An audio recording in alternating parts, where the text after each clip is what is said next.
কালুখালীতে পেঁয়াজ বাজারে ধলতা বন্ধে ইওনোর বিশেষ অভিযান। আজ ২৯ এপ্রিল রাজবাড়ী কালুখালী পেঁয়াজ বাজারে ধলন প্রতিরোধে বিশেষ অভিযান পরিচালনা করা হয়। অভিযান চলাকালে বাজারের পাইকার ও আড়তদারদের ধলন গ্রহণ না করতে কঠোরভাবে সতর্ক করা হয়।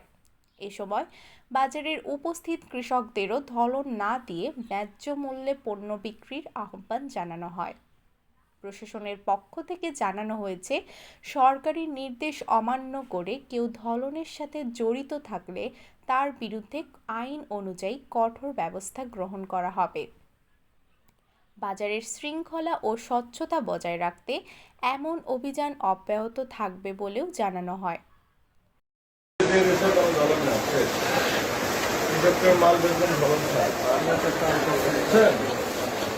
আর আপনারা যারা কৃষক আছেন মুখে মুখে জানাই দেন কোনো ধরন নেই। ধন্যবাদ। কালুখালী থেকে দৈনিক জনতার আদালত, ঢাকা।